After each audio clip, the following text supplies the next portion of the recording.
বিতাড়িত শয়তানের কাছ থেকে আল্লাহ পাকের সাহায্য প্রার্থনা করে আমাদের প্রাণপ্রিয় সর্বশেষ ও সর্বশ্রেষ্ঠ নবী হযরত মুহাম্মদ সাল্লাল্লাহু আলাইহি সাল্লামের প্রতি দরুদ ও সালামের মাধ্যমে স্মরণ করে আমি জালালউদ্দিন মণ্ডল টু বিল্ড কোরআনী জীবন নামক ইউটিউব চ্যানেলে অত্যন্ত গুরুত্বপূর্ণ একটা বিষয় নিয়ে আলোচনা করতে এসেছি। আজকের আলোচনা করার বিষয় কোরআনী বিধানে কৃপণতা, ব্যয় ও মিতব্যয়। অত্যন্ত গুরুত্বপূর্ণ একটা বিষয় আজকে আলোচনা করব, কেননা মানব জীবনে আমাদের পরিপূর্ণভাবে জীবনযাপন করার জন্য প্রত্যেকটা মানুষের আয় করতে হয়, ব্যয় করতে হয়, হিসাব করে চলতে হয়। কিন্তু আমরা কতটা আয় করব, কিভাবে ব্যয় করব, কী রকম হিসাব করে আমরা চলব, পরিপূর্ণ জীবন বিধান নির্দেশিকা আল্লাহ পাক জানিয়ে দিয়েছেন। সেটা প্রত্যেকটা মুসলমানের জানা দায়িত্ব, কর্তব্য বলে আমি মনে করি। এবং সেই জন্য আমি সমস্ত কোরআন থেকে সেগুলোকে সঞ্চয়ন করে আপনাদের সামনে ভিডিওর আকারে প্রকাশ করার চেষ্টা করছি। আমি প্রাসঙ্গিকভাবে বলে রাখি, টু বিল্ড কোরআনী জীবনের প্রত্যেকটা ভিডিও কিন্তু কোনো আমার ব্যক্তিগত বা বক্তার কোনো ব্যক্তিগত চিন্তা ভাবনা চেতনার সামান্যতম স্পর্শ নেই। অসংখ্য কোরআনের আয়াতের নির্যাসকে আল্লাহ পাক আমাদের যে শিক্ষা, যে জ্ঞান, যে ভক্তি, যে বিশ্বাস, যে আস্থা আমাদের রাখতে চেয়েছেন, আমাদের মধ্যে রাখাতে চেয়েছেন, সেগুলোকে সঞ্চয়ন করে আমি বলার চেষ্টা করছি। আল্লাহ আমাকে দিয়ে বলাচ্ছেন। আমি সেজন্য আজকে অনুরোধ করব, এই সমস্ত ভিডিওগুলোকে আপনারা প্রত্যেকটা ভিডিও আল্লাহ পাকের বাণীর জ্ঞানের আলো নিজেদের মধ্যে জ্বালানোর জন্য এবং সেই জ্ঞানের আলো সবার মধ্যে ছড়িয়ে দিয়ে সোয়াব পাওয়ার জন্য, সাদগা জারিয়ার নিয়তে সবার মধ্যে ছড়িয়ে দেওয়ার জন্য, আমার শেয়ার করার জন্য, সাবস্ক্রাইব করার জন্য অনুরোধ করছি। আজকের এই ভিডিওটা আমি পবিত্র কোরআন পাকের 114টা সূরার মধ্যে 16টা সূরাতে 33টা আয়াতে আল্লাহ পাক কৃপণতা, আয় ব্যয় সম্পর্কে যে বিধান বা নির্দেশিকা আমাদের দিয়েছেন সেইগুলোকে আমরা সেগুলোকে সঞ্চয়ন করে বলার চেষ্টা করছি। কারণ আল্লাহ পাক শুধু কোরআন পাককে শুধু পাঠায়ননি, আল্লাহ পাক যে আমাদের এই কোরআন পাকটাকে শুধু পাঠ করার জন্য, খতম করার জন্য, জীবন থেকে মৃত্যু পর্যন্ত শুধু কোরআন না বুঝে না অর্থ বুঝে শুধু কেবলমাত্র মুখস্থ খতম করার জন্য বা পাঠ করার জন্য বা মৃত্যুর পরে 5-7 জনকে নিয়ে খতম করে আর খতম বক্সে দেওয়ার জন্য আল্লাহ পাক কোরআন পাঠাননি।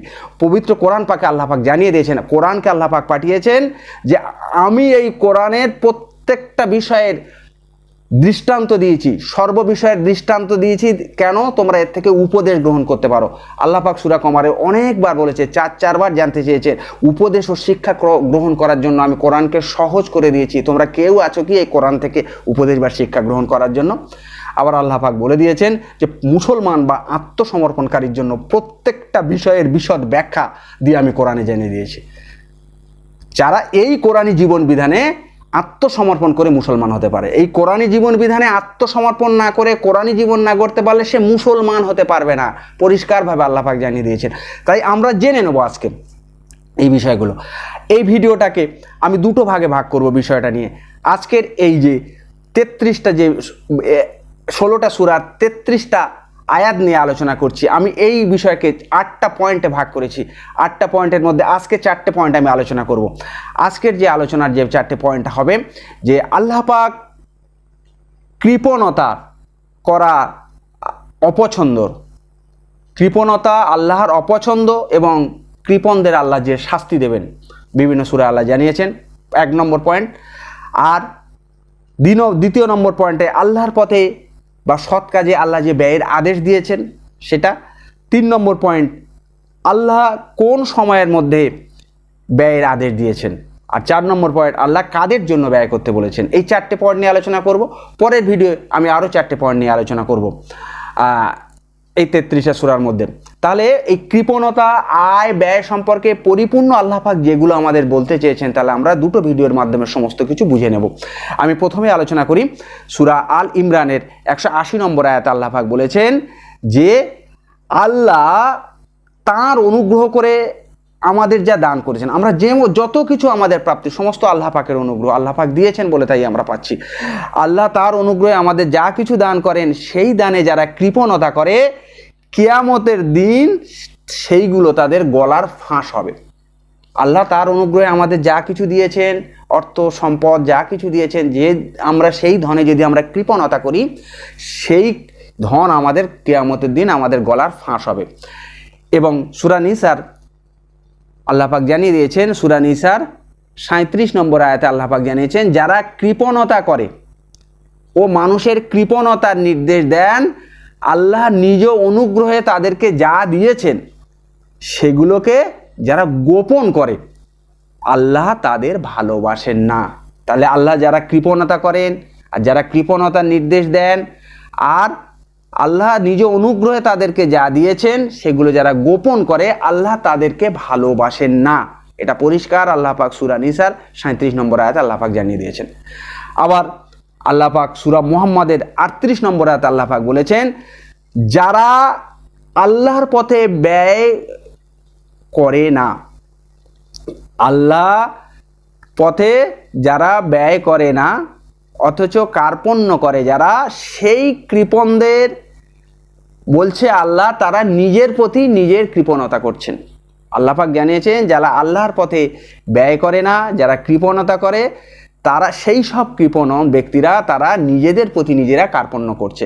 আল্লাহ অভাবমুক্ত, পরিষ্কার জানিয়েছেন আমরা অভাবযুক্ত আর আল্লাহ অভাবমুক্ত। আল্লাহ ইচ্ছা করলে অন্য কোনো জাতিকে তার জায়গায় স্থাপন করতে পারতেন। আল্লাহ পাক সূরা মাআরিজের 17 এবং 18 নম্বর আয়াতে আল্লাহ পাক জানিয়েছেন যে জাহান্নাম তাকে ডাকবে, যে সত্য থেকে জাহান্নাম তাদের ডাকবে, যে সত্য থেকে যারা পালিয়েছিল আর যারা মুখ ফিরিয়ে নিয়েছিল।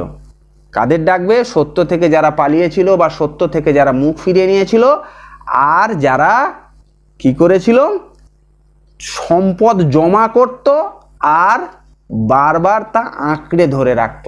যারা সম্পদ জমা করবে আর আঁকড়ে ধরে রাখবে, জাহান্নাম তাদেরকে ডাকবে, আল্লাহ পাক জানিয়ে দিয়েছেন।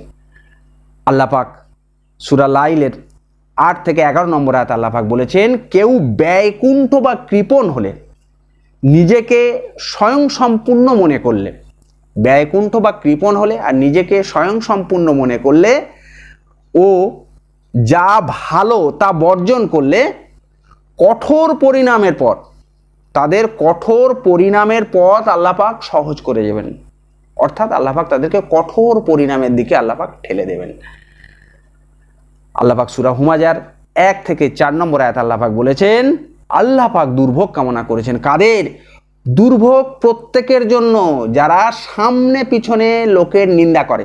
আল্লাহ পাক এদের জন্য দুর্ভোগ কামনা করেছেন, যারা সামনে পিছনে লোকের নিন্দা করে আর যে অর্থ জমায় আর বারবার গোনে, অর্থ জমায় আর বারবার গোনে আর ভাবে অর্থই তাকে অমর করে রাখবে, তারা। আর তাদেরকে কি বলছে আল্লাহ পাক? তাদেরকে ফেলা হবে কোথায়? হুতামায়। হুতামা কি? আল্লাহ পাক নিজেই জানিয়ে দিয়েছে। হুতামা কি জানো? হুতামা হচ্ছে একটা প্রজ্বলিত আগুন, যে আগুন হৃৎপিণ্ড পর্যন্ত পৌঁছে যাবে, এত তীব্র প্রজ্বলিত আগুন হৃৎপিণ্ড পর্যন্ত পৌঁছে যাবে, সেই আগুনে আল্লাহ তাদেরকে ফেলা হবে। আর তাদেরকে সেইখানে স্তম্ভে বা খুঁটিতে, সেই আগুনের মধ্যে খুঁটিতে তাদেরকে শৃঙ্খলিত করে বেঁধে রাখা হবে। কাদেরকে? যারা অর্থ জমায় আর তারপর বারবার যারা গোনে, তাদেরকে আল্লাহ পাক এই করবেন। পরিষ্কার আল্লাহ পাক এই আয়াতে আল্লাহ পাক জানিয়ে দিয়েছেন। 2 নম্বর পয়েন্টে আল্লাহ পাক আমি আলোচনা করছি, আল্লাহর পথে সৎ কাজে ব্যয়ের আল্লাহ পরিষ্কার আদেশ দিয়েছেন। কোরআন পাকের আল্লাহ সূরা বাকারার 195 নম্বর আয়াতে আল্লাহ পাক জানিয়ে দিয়েছেন যে তোমরা আল্লাহর পথে ব্যয় করো, তোমরা আল্লাহর পথে ব্যয় করো, নিজেরা নিজেদের সর্বনাশ করো না। আল্লাহ পাক পরামর্শ দিয়েছে আল্লাহর পথে ব্যয় করতে, আর নিজেরা নিজেদের সর্বনাশ করো না। কেননা আর সৎ কর্ম করো, আল্লাহ সৎ কর্মশীলদের ভালোবাসেন। আল্লাহ পাক এই আয়াতে জানিয়ে দিয়েছেন। আল্লাহ পাক সূরা আল ইমরানের 92 নম্বর আয়াতে আল্লাহ পাক জানিয়ে দিয়েছেন, তোমরা কখনো পুণ্য লাভ করতে পারবে না। আল্লাহ পরিষ্কার জানিয়ে দিয়েছেন, তোমরা কখনো পুণ্য লাভ করতে পারবে না যতক্ষণ না তোমরা তোমাদের ভালোবাসার জিনিসকে আল্লাহর পথে ব্যয় করবে। যে জিনিস আমরা ভালোবাসি, অর্থ সম্পদ, ধন সম্পদ, সেই ভালোবাসার জিনিসকে যতক্ষণ আল্লাহর পথে আমরা ব্যয় করতে পারবো, আমরা ততক্ষণ পর্যন্ত সৎপথ আমরা পাবো না, পুণ্য লাভ অর্জন করতে পারবো না। আল্লাহ পরিষ্কার জানিয়ে দিয়েছেন। আর তোমরা যা কিছু ব্যয় করো, যা করো, আল্লাহ কিন্তু সমস্ত কিছু খবর রাখেন, সমস্ত কিছু দেখছেন, আল্লাহ পাক জানিয়ে দিয়েছেন। আবার সূরা তাগাবুনের 16 নম্বর আয়াত আল্লাহ পাক জানিয়ে দিয়েছেন, তোমরা আল্লাহকে ভয় করো আর তার আদেশ শোনো। আল্লাহকে ভয় করো, তার আদেশ শোনো, আল্লাহর আনুগত্য করো আর নিজেদের কল্যাণে ব্যয় করো। এই সমস্ত করতে বলেছে, আর সেই সঙ্গে সঙ্গে নিজেদের কল্যাণে আল্লাহ পাক ব্যয় করতে বলেছেন, ব্যয় করতে বলেছেন। তারাই সফল কাম যারা কার্পণ্য মুক্ত, যারা কৃপণতা থেকে মুক্ত, তারাই সফল কাম। কে সার্টিফিকেট দিচ্ছেন, এই কথাটা বলছেন কে? আল্লাহ পাক জানাচ্ছেন। এবারে 3 নম্বর পয়েন্ট আমি যেটা আলোচনা করব, আল্লাহ কোন সময়ের মধ্যে ব্যয় করার আদেশ দিয়েছেন। কোন সময়ের মধ্যে, এই যে ব্যয় করার কথা আল্লাহ পাক বলেছেন, কৃপণতা না করার কথা যে আল্লাহ পাক বলেছেন, সেটা কোন সময়ের মধ্যে আল্লাহ পাক ব্যয় করতে বলেছেন তাও আল্লাহ পাক জানিয়ে দিয়েছেন। আল্লাহ পাক সূরা বাকারার 254 নম্বর আয়াত আল্লাহ পাক বলেছেন, হে বিশ্বাসীগণ, আমি যে জীবন উপকরণ দিয়েছি। আল্লাহ পাক আমরা যে যে জীবন উপকরণ পাই, আমাদের প্রাপ্তি অপ্রাপ্তি যা কিছু, সমস্ত কিছু তো আল্লাহর বিধান অনুযায়ী। তাই আমরা যা কিছু পাই সেটা বলছে যে যে জীবন উপকরণ আমি তোমাদের দিয়েছি, তা থেকে তোমরা কি করো? ব্যয় করো। কখন ব্যয় করো? সেই দিন আসার পূর্বে, যেদিন কোনো কেনা বেচা, বন্ধু বান্ধব থাকবে না। যে জীবন উপকরণ আল্লাহ পাক আমাদের দিয়েছেন, তার থেকে আল্লাহ পাক ব্যয় করার আদেশ দিয়েছেন সেই দিন আসার পূর্বে, যেদিন কোনো কেনা বেচা বা বন্ধু বান্ধব আমাদের বেচাকেনা থাকবে না। এটা আল্লাহ পাক জানিয়ে দিয়েছেন। আল্লাহ সূরা ইব্রাহিমের 31 নম্বর আয়াতে আল্লাহ পাক ওই কথা জানিয়ে দিয়েছেন, ওই একই কথা বলেছেন যে তোমরা নামাজ কায়েম করো, গোপন ও প্রকাশ্য ব্যয় করো। গোপনে এবং প্রকাশ্যে ব্যয় করতে বলেছে কোন সময়? ওই দিন আসার পূর্বে, যেদিন কেনা বেচা আর বন্ধু বান্ধব, কোনো বন্ধুত্ব, বন্ধুবান্ধব কোনো কিছু থাকবে না। সেই দিন আসার পূর্বে পর্যন্ত আমাদের সমস্ত কিছু ব্যয় করতে বলেছেন। আল্লাহ পাক সূরা মুনাফিকিনের 10 এবং 11 নম্বর আয়াত আল্লাহ পাক জানিয়ে দিয়েছেন পরিষ্কারভাবে, আমি তোমাদের জীবন উপকরণ দিয়েছি, আমি তোমাদের যে জীবন উপকরণ দিয়েছি, প্রত্যেকে তার থেকে ব্যয় করো। প্রত্যেকে তার থেকে ব্যয় করো। কখন? মৃত্যু আসার পূর্বে তার থেকে ব্যয় করো। আর প্রত্যেকে এই কথা বলার পূর্বে ব্যয় করো যে প্রতিপালক আমাকে যদি অবকাশ দিত তাহলে আমি ব্যয় করতাম বা সৎকর্ম করতাম। এ কথা বলার আগে আর মৃত্যু আসার আগে তোমরা ব্যয় করো। আল্লাহ পাক কেননা সুযোগ দেবেন না, এখানে পরিষ্কার জানিয়ে দিয়েছেন, নির্ধারিত কাল এসে গেলে, উপস্থিত হলে আল্লাহ পাক আর কাউকে সুযোগ দেবেন না।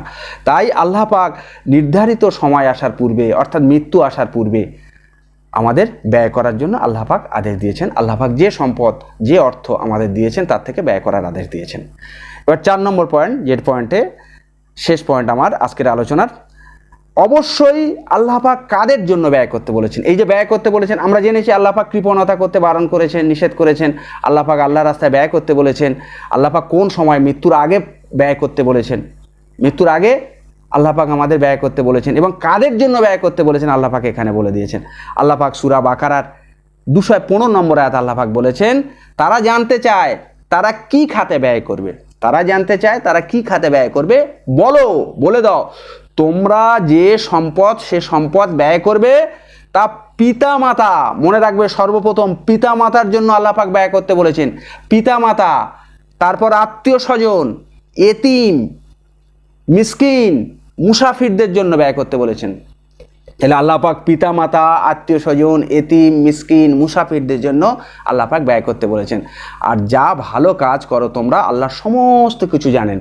আল্লাহ পাক এগুলো আমাদের জানিয়ে দিয়েছেন। আমরা এই 4টে পয়েন্ট নিয়ে আলোচনা করলাম। এর পরবর্তী ভিডিওতে আরও 4টে পয়েন্ট নিয়ে আলোচনা করব। এই সমস্ত বিষয় আল্লাহ পাক তাহলে আমাদের যেভাবে ব্যয় করতে বলেছেন, কৃপণতা না করতে বলেছেন, ব্যয় করতে বলেছেন, আর ব্যয় করার আদেশ দিয়েছেন, কোন সময়ের মধ্যে ব্যয় করতে বলেছেন, কাদের জন্য ব্যয় করতে বলেছেন, সমস্ত কিছু তাহলে আমরা জেনে নেব, বুঝে নেব। কোরআনের এই বাণী, এই আয়াতকে আল্লাহর জ্ঞানের আলোকে আর সবার মধ্যে ছড়িয়ে দেব, দিয়ে সঠিকভাবে আল্লাহর বিধান পালন করে আদর্শ কোরআনী জীবন গড়ে যেন আল্লাহ পাকের সান্নিধ্য লাভ করতে পারি, সেজন্য সমস্ত বিশ্ববাসীর জন্য প্রার্থনা করে আমি শেষ করছি।